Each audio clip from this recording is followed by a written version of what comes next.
وما الله بغافل عما تعملون ومن حيث خرجت فول وجهك شطر المسجد الحرام وحيث ما كنتم فولوا وجوهكم شطره لئلا يكون للناس عليكم حجة إلا الذين ظلموا منهم فلا تخشوهم واخشوني ولأتم نعمتي عليكم ولعلكم تهتدون كما أرسلنا فيكم رسولا منكم يتلو عليكم آياتنا ويزكيكم ويعلمكم الكتاب والحكمة ويعلمكم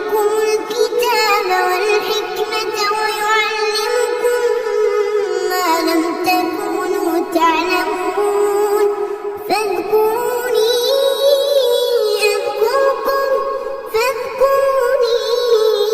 أذكركم واشكروا لي ولا تكفرون يا أيها الذين آمنوا استعينوا بالصبر والصلاة إن الله مع الصابرين ولا تقولوا لمن يقتل في سبيل الله أموات بل أحياء ولكن لا تشعرون ولنبلونكم بشيء من الخوف والجوع ونقص من الأموال والأنفس والثمرات وبشر الصابرين الذين إذا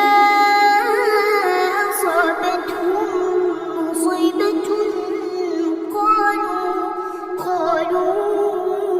إنا لله وإنا إليه راجعون أولئك عليهم صلوات من ربهم ورحمة وأولئك هم المهتدون إن الصفا والمروة من شعائر الله فمن حج البيت أو اعتمر فلا جناح عليه أن يطوف بهما ومن تطوع خيرا فإن الله شاكر عليم إن الذين يكتمون ما أنزلنا من البينات والهدى من بعد ما بيناه للناس في الكتاب أولئك يلعنهم الله ويلعنهم اللاعنون إلا الذين تابوا وأصلحوا وبينوا فأولئك أتوب عليهم وأنا التواب الرحيم إن الذين كفروا وماتوا وهم كفار أولئك عليهم لعنة الله والملائكة والناس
وأحيا به الأرض بعد موتها وبث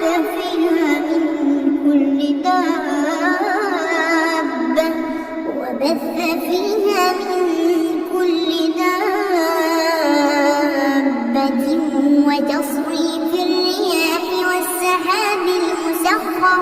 والسحاب المسخر بين السماء والأرض لآيات لقوم يعقلون ومن الناس من يتخذ من دون الله أندادا يحبونهم كحب الله والذين آمنوا أشد حبا لله ولو يرى الذين ظلموا إذ يرون العذاب أن القوة لله جميعا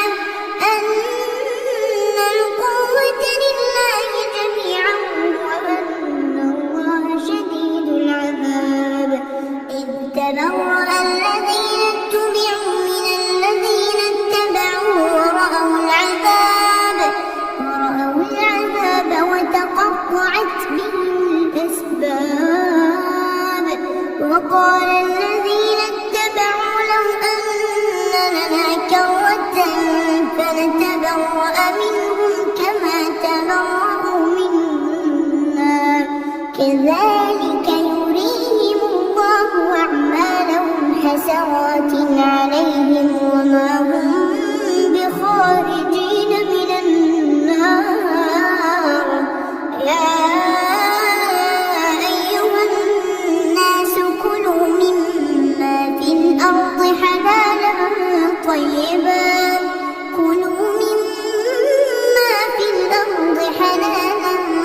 طيبا ولا تتبعوا خطوات الشيطان إنه لكم عدو مبين إنما يأمركم بالسوء والفحشاء وأن تقولوا على الله ما لا تعلمون وإذا قيل لهم اتبعوا ما أنزل الله قالوا بل نتبع ما ألفينا عليه آباءنا أولو كان آباؤهم لا يعقلون شيئا ولا يهتدون ومثل الذين كفروا كمثل الذي ينعق بما لا يسمع إلا دعاء ونداء صم بكم عمي فهم لا يعقلون يا أيها الذين آمنوا كلوا من طيبات ما رزقناكم واشكروا لله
عذاب أليم. أولئك الذين اشتروا الضلالة بالهدى والعذاب بالمغفرة فما أصبرهم على النار. ذلك بأن الله نزل الكتاب بالحق وإن الذين اختلفوا في الكتاب لفي شقاق بعيد. ليس البر أن تولوا وجوهكم قبل المشرق والمغرب ولكن البر من آمن بالله واليوم الآخر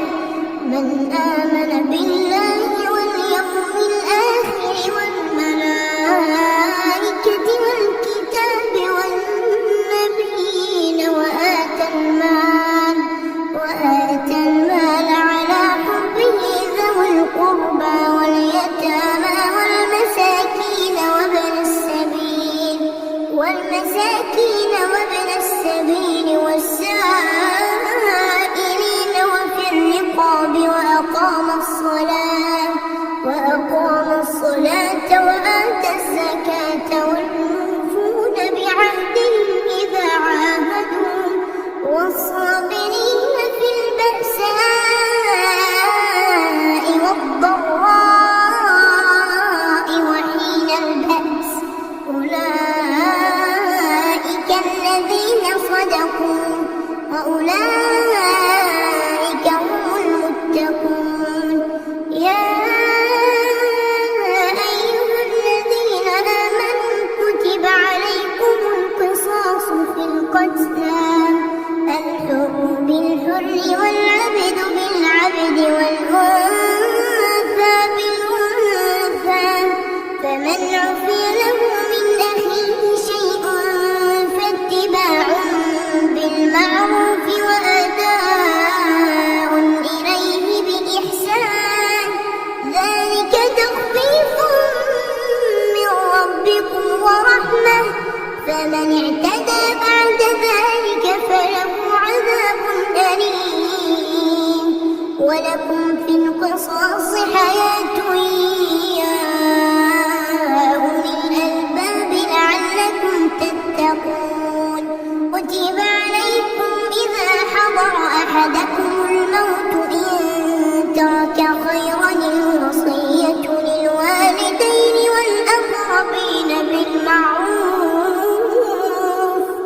حقا على المتقين. فمن بدله بعدما سمعه فإنما إثمه على الذين يبدلونه إن الله سميع عليم. فمن خاف من موص جنفا أو إثما فأصلح بينهم فلا إثم عليه إن الله غفور رحيم. يا أيها الذين آمنوا كتب عليكم الصيام كما كتب على الذين من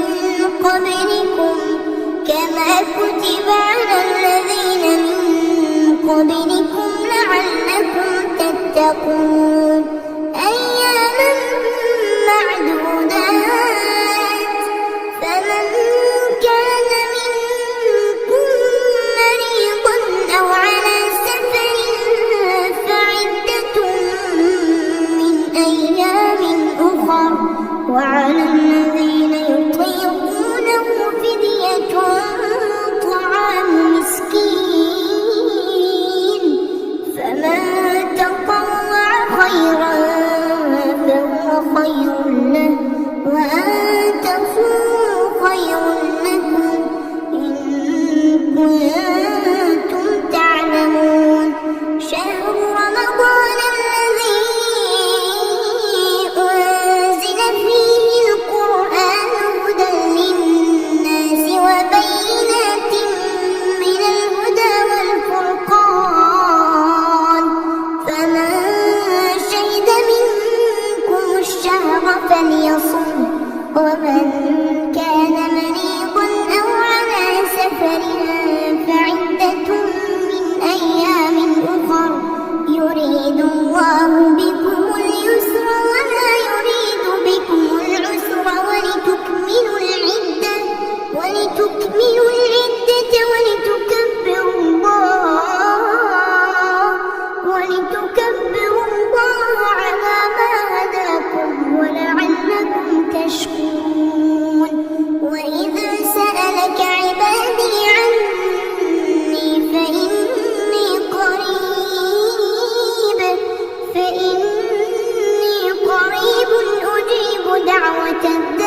لهم